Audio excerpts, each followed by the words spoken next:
Record కాదా 800 మంది టీచర్లు ఇప్పటివరకు పంపించడం అనేటువంటిది జరగలేదు. అంటే ఉద్దేశపూర్వకంగానే ప్రాక్టికల్ ఇంప్లిమెంటేషన్ అనేటువంటిది అసలు జరగడం లేదు. మేము టీఆర్ఎస్ పార్టీ తరఫున ఈ అసెంబ్లీ సమావేశాల్లో గత 2.5 సంవత్సరాల్లో కనీసం ఒక 5 సార్లు అసెంబ్లీలో 16 జీవో మీద మేము 304 కింద చర్చకు రావడం జరిగింది.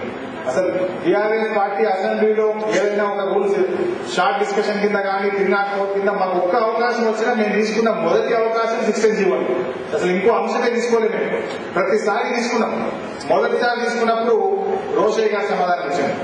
రెండవసారి విధానాలు ఏంటంటే మేము వీలైనంత త్వరగా అమలు చేస్తాము, మాకు చిత్తశుద్ధి ఉంది, మమ్మల్ని శంకించాల్సిన అవసరం లేదు. కానీ అమలు అనేటువంటిది ఎక్కడ జరగలేదు. కొన్ని సందర్భాల్లోనైతే మేము సభలో స్పష్టంగా చెప్పినాం, మీరు ఒకవైపు అమలు చేస్తామని చెప్తూ మరోవైపు ఈ ప్రభుత్వం ఇంకా నాన్ లోకల్స్ తీసుకొచ్చినారు, ఇగో మీరు తీసుకొచ్చినటువంటి జీవోలు పేర్లతో సహా చెప్పినాం. ప్రభుత్వం నుంచి ప్రభుత్వ సమాధానం అవుతుంది. వరంగల్లో ఉన్నటువంటి నార్థన్ పవర్ డిస్ట్రిబ్యూషన్ కంపెనీ వాళ్ళు ప్రభుత్వానికి ఇది ప్రెసిడెన్షియల్ ఆర్డర్లోకి రాదు కదా అంటారు. చివరికి ఏంటంటే ఆ రిక్రూట్మెంటే క్యాన్సిల్. ఇవన్నీ కూడా రావాలి అంటే ప్రభుత్వ రంగ సంస్థలన్నీ కూడా 6 పాయింట్ ఫార్ములాలోకి రావాలి.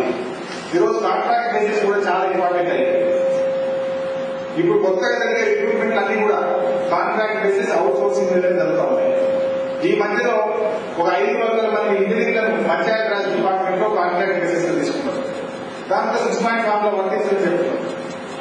ఇంకొకటి ఏం జరుగుతుందంటే కాంట్రాక్ట్ బేసిస్ లో గుంటూరు జిల్లాలో రిక్రూట్ అయినటువంటి వాళ్ళను చెప్తే అది రిక్రూట్ అయితే కాంట్రాక్ట్ బేసిస్, గుంటూరులో కాంట్రాక్ట్ బేసిస్ రిక్రూట్ అయిన హైదరాబాద్ కు మొన్న 6 మళ్ళీ డెప్యుటేషన్ వచ్చింది. కాంట్రాక్ట్ బేసిస్ లో కూడా డెప్యుటేషన్ వచ్చింది.